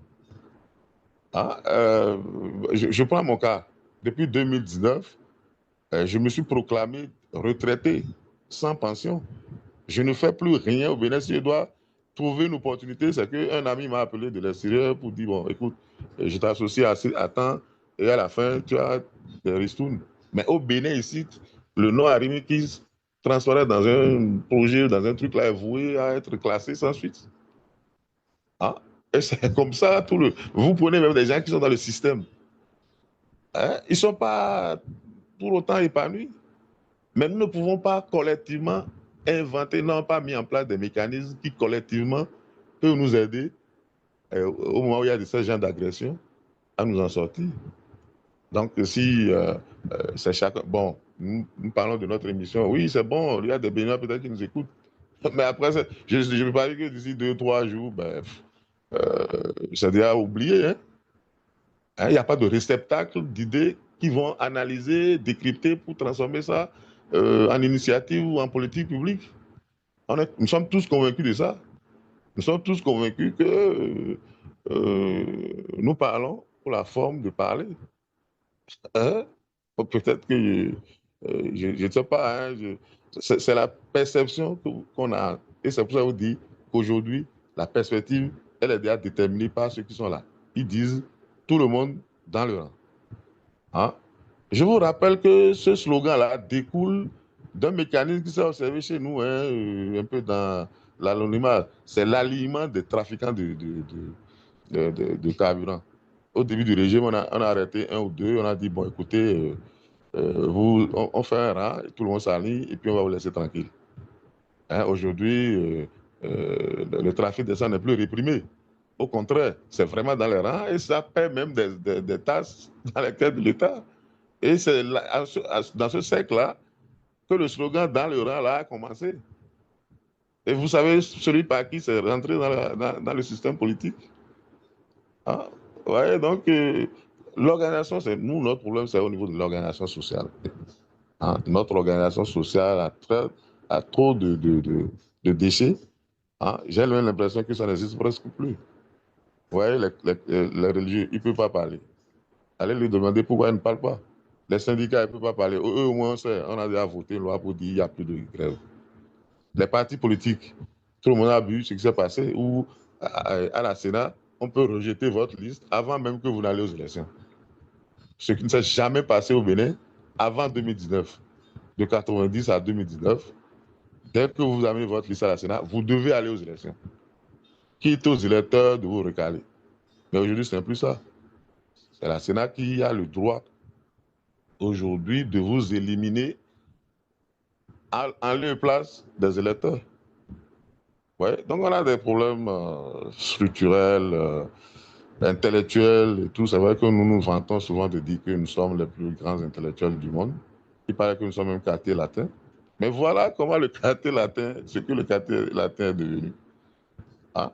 Et nous pouvons tirer les conclusions nous-mêmes, non? Même des gens que nous appelons des cancres, ils arrivent encore à trouver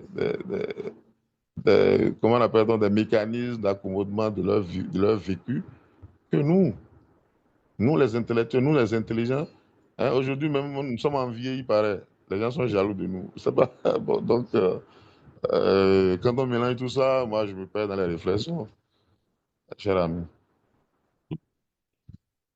Bref, je crois qu'on est pratiquement au terme de notre émission. Joseph va relancer nos invités pour le dernier tour de table, les mots de fin ou de la conclusion, certainement. Oui. Vos impressions pour conclure cette émission, chers confrères. Eh bien, j'espère que j'ai mon micro ouvert, oui, ça va. Oui. Oui, je suis bien content par où nous sommes en train de descendre là, par nos valeurs sociétales. Parce que aujourd'hui, à observer, nous n'avons plus de référence au Bénin. Il faut arriver à le dire. Certes, elles existeraient, ces références, mais on n'a plus leur voix ou on ne les voit plus. Ce que nous voyons aujourd'hui, c'est la célébration des contre-valeurs, des étiquettes ébloues.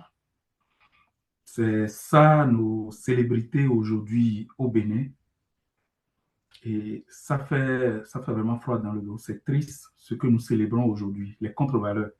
Que dans un parlement, on puisse éteindre les lumières et truquer un vote. Et que moi, béninois, je puisse me retrouver à dire « Ah, le monsieur, il est fort, hein. » Quelle honte, jusqu'où nous sommes descendus. Et je n'ai de cesse de dire que la traque que nous faisons au Gaïman, c'est du leurre. Quand jusqu'au sommet de l'État, nous célébrons la tricherie. et nous sommes devenus des éhontés dans la célébration des contre-valeurs. Sincèrement, je me demande quel Bénin nous sommes en train de construire pour demain. Et je remercie beaucoup Arimi d'avoir ouvert le débat par là. Je pense que nous en avons absolument besoin. Nous avons aujourd'hui besoin de repères. Parce que cette jeunesse, vous voyez des gens qui, oui, même quand on dit le slogan à bon nom, c'est quelqu'un qui veut compétir sans compétiteur. C'est quelqu'un qui préfère faire dans la force, dans la tricherie. Et c'est ça le modèle du Béninois. Mais quand c'est comme ça, laissons les petits, ceux qu'on est en train de prendre tous les jours. Alors la question se pose, quelle est la société que nous voulons pour demain, pour notre pays? La société des Willovéa, des vagues blanches, de la distraction, pas de cadre intellectuel. Ce pays qui jadis était vraiment appelé quartier latin. Ça nous interpelle tous. Ça interpelle ceux qui sont devenus aussi observateurs. Parce que nous venions ou pas, c'est nous qui en récolterons les pots cassés demain. Que nous venions ou pas, nous en récolterons les pots cassés de la société que nous sommes en train de construire aujourd'hui. Nos sociologues ont disparu. Il n'y a plus de réflexion. Qu'est-ce que historiens. Ils sont à l'extérieur. Nos historiens aussi. Nos historiens aussi. Ah oui, nos historiens, justement, nos historiens. Donc, vraiment, si nous devons pleurer pour ce pays, ce serait vraiment dans ce sens. Aujourd'hui, on est en train de subir, on est en train de voir, mais le dégât qui viendra demain, le dégât de la société que nous sommes en train de construire pour demain, sans morale, sans valeur, tandis que même les gens que nous indexons comme des illégitimes, ils font des merveilles. J'ai vu une vidéo dans la semaine dernière où j'ai vu qu'on a mis des citoyens à mettre des pavés dans des propres rues, qu'on les mobilise à l'action. Et ça, même si on déplorait les 17 années de la Révolution, il y avait quand même une idéologie. Aujourd'hui, nous sommes sans idéologie. Nos idéologies, c'est le Willovéa, c'est la distraction. C'est tout, ça se limite à ça.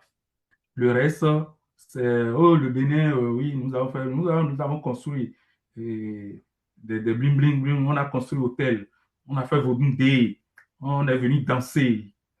C'est ça ce qu'est devenu notre société. Ça nous interpelle. Le reste, moi, je pense que, comme nous l'avons dit, Arimi l'a dit, nous verrons la fin parce que le système, malgré qu'on a eu à traverser une période révolutionnaire, on a vu comment ça a fini. Et je ne suis pas pessimiste. Je sais que ce truc va, j'appelle ça un truc, hein, ce truc va finir. Parce que des gens qui raisonnent, à qui ça tourne dans la tête, ne peuvent accueillir cela de non. Nous sommes dans une illusion totale. Nous sommes dans une déroute totale. Et des gens qui pensent, qui cogitent, ne peuvent l'accepter. Si quelqu'un l'accepte, c'est parce qu'il est en train de rire au fond de lui. Et il est en train juste de profiter d'une situation précaire, de circonstances, quoi, circonstancielles. Et tous ils savent au fond de leur cœur que ce truc ne suivra pas. Ça ne suivra pas. Mais nous aurons causé beaucoup de dégâts. Le plus tôt serait vraiment le mieux pour nous. Aujourd'hui, on ne voit pas jaillir du sol. Pendant 10 ans, infrastructure scolaire, vous allez voir ça. Pendant 10 ans. Parce qu'il est bien de maintenir les populations dans l'ignorance, dans la distraction. Parce que dès que vous les amenez à l'instruction, elles sont capables de vous poser les questions conséquentes. Nous sommes rentrés dans une gestion opaque. On a enlevé tous les leviers de contrôle. Et moi, je vais applaudir. Mais qui suis-je? C'est la vie d'un esclave. Vous êtes dans un état où vous ne pouvez pas questionner le pouvoir public, de comment il a géré le bien public. Et vous avez des doctorats, vous êtes des professeurs, et vous... Non, mais quand même, on en est arrivé où? On en est arrivé où? Et on préfère cette opacité. On se dit, on s'en fout, le pays se développe. Quel développement commence par les blim, blim, blim, blim.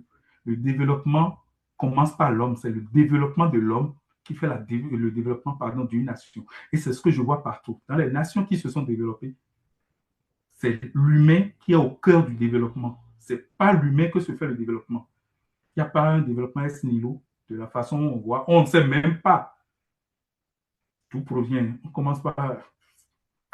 Vraiment, je suis vraiment désolé par rapport à ce à quoi nous assistons. Je vous dis merci pour ce panel. Pour Merci. Apparemment, vous venez d'ouvrir une boîte pratiquement fermée et je crois que il est important d'attirer l'attention de ceux qui nous suivent et de tous les Béninois là-dessus.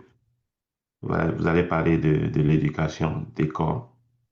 Et ça, c'est vrai, c'est pertinent parce que, honnêtement, j'interviens parce que je vois beaucoup de publications, des pages et des murs de relais des activités du gouvernement.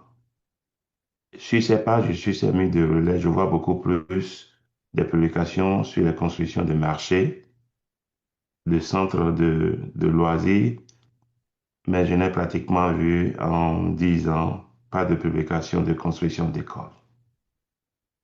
Et ça m'a échappé. C'est quand vous avez ouvert la boîte que je me suis dit, ça c'est une triste réalité. Merci à vous. Je vous remercie. Monsieur Arimi, Oui, Azanaï aujourd'hui est en prison, arrêté depuis le 12 décembre 2025. Est-ce qu'il y aura d'autres Azanaï? Est-ce qu'il y aura quelqu'un pour reprendre le flambeau? Et est-ce qu'il y aura d'autres interpellations du cas de Azanaï? Je ne veux pas être... il y a eu, après Azanaï, je crois, il y a eu l'interpellation de la petite là, non? Euh, une fillette là, de 21 ans. Là, ouais. Hugo Florence, dont Voilà, nous donc serons chaque maintenant fois soulevés de ça.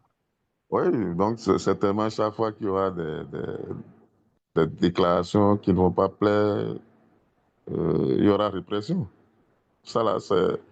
Il y a déjà eu d'autres Azana, il y a Florence, mais peut-être il y a d'autres également qui vont suivre.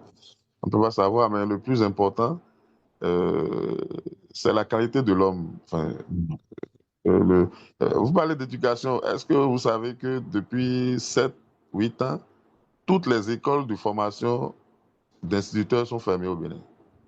Hein? Ne parlons même pas d'école à construire. On dit on ne forme plus d'instituteurs depuis 6 à 8 ans. On n'en recrute même pas. Il y a une formule hybride de AME qui est là depuis.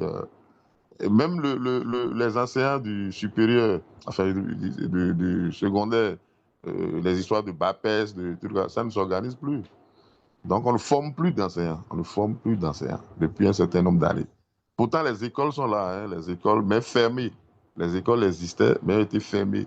Alors que le Bénin a fait des pieds et des mains pour avoir des financements, parfois à l'extérieur, pour construire ces trucs-là. Oh, ouais, c'est... Et On va tous devenir commerçants, marchands. Comme il y a plus de marchés que d'écoles, on va tous devenir commerçants. bon, oui, effectivement, il y a tout. Comment, dans le Bénin, enfin à Cotonou aujourd'hui, on vous construit des marchés partout. Mais on en a construit au stade, on en a construit au port. On a remplacé les anciens marchés qui existaient. Ah, et c'est des trucs de grande capacité. Bon, peut-être qu'il y aura des écoles de formation de commerçants pour aller meubler tout ça. Mais pour le moment, il n'y a pas d'enseignants. Ah, il n'y a pas de formation d'instituteurs. Rien que ça, le BA de la... Et à ma connaissance, je ne connais pas un seul parti qui dispose d'une école pour former d'abord les cadres. Parce que ceux qui ont besoin de formation aujourd'hui, c'est beaucoup plus les cadres que les militants à la base. Puisque c'est eux qui sont appelés à prendre des décisions, à avoir des comportements, etc. Donc, ça vous avez dit que nous sommes dans une faillite intellectuelle. Hein? Et ceux qui sont là pour gérer n'ont pas le niveau. Je ne dis pas que moi j'en ai, parce que moi je n'ai pas été formé. Mais pourquoi on ne forme pas les gens? La meilleure manière d'améliorer les qualités d'un homme, c'est de le former. Si vous avez votre enfant, que vous ne lui apprenez pas comment manger, il va mettre sa tête dans l'assiette pour se nourrir. Hein, vous devez l'éduquer, vous devez le former à la vie. Et plus tard, si quelqu'un veut gérer la cité, on doit le former. On ne peut pas me dire que la politique, ce n'est pas une activité. Chirac a bien dit que la politique est un métier. Vous prenez Chirac, il vous dit, il y a une vidéo qui circule où il explique, selon lui, que la politique, c'est un métier et qui a besoin de formation. C'est-à-dire que vous ne pouvez pas tomber... Vous avez vu en France, ils sont allés amener Macron, qui n'a pas de formation politique, dans la politique. Vous avez vu ce qu'il en a fait? Hein? C'est le b.a.-ba de vivre ensemble. Le vivre ensemble doit être une doctrine. La République elle-même est assise sur des doctrines qu'on a. Nous, là, je le dis souvent, nous, notre niveau d'organisation sociale, c'est Benzin à Abomey. Hein? Et on a dit non, on ne veut plus ça, on est en République, même si c'est le colon qui l'a imposé. Soit on retourne à l'étape de Benzin et on dit à chaque ville d'avoir son autonomie, de prendre son roi, et de se gérer comme ça se gérait dans l'ancien temps. Ou bien on dit non, il y a des avantages dans la République et on respecte la doctrine de la République. On respecte comment on élabore les lois, les réformes, les mécanismes, tout ça là. Mais on ne peut pas dire oui, inventons Béninois. Quelle invention? Pourquoi quand on amène les véhicules au Bénin, nous ne changeons pas la position de volant pour dire, bon, moi je vais mettre mon volant à gauche quand bien même le fabricant a mis ça à droite. Parce que là, on sait que c'est plus compliqué. Mais dès qu'on voit une constitution, on dit non, ce ne sont que des mots, donc on peut moduler ça comme on veut. Et on a ce que vous appelez les réformes aujourd'hui, qui sont en réalité des humeurs. C'est-à-dire parce que quelqu'un dit non, je ne veux plus voir ça comme ça, je ne veux plus voir ça comme ça, on transforme ça en loi en suivant, lui, ses instincts. Hein? Et après, on nous dit oui, c'est la dictature de la loi. C'est la loi qui a dit. Donc, la qualité de l'homme, oui. Hein, si vous le. On s'occupe. C'est ça. Quand vous prenez une école au Bénin, ici, là, à Cotonou, l'État même sait que les enseignants qui travaillent, le salaire qu'on leur paie ne leur permet pas d'habiter Cotonou. L'État en est conscient.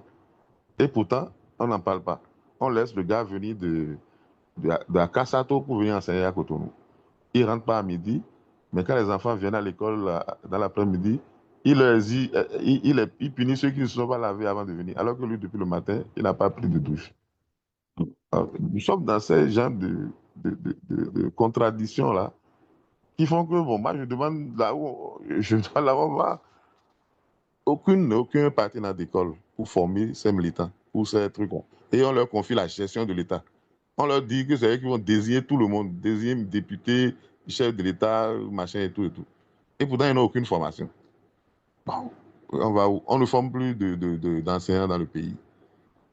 Hein? On n'en recrute même plus. Voilà, donc quand on voit ces trucs-là, moi je rejoins l'inquiétude de Narcisse quand il dit que le pire est à venir.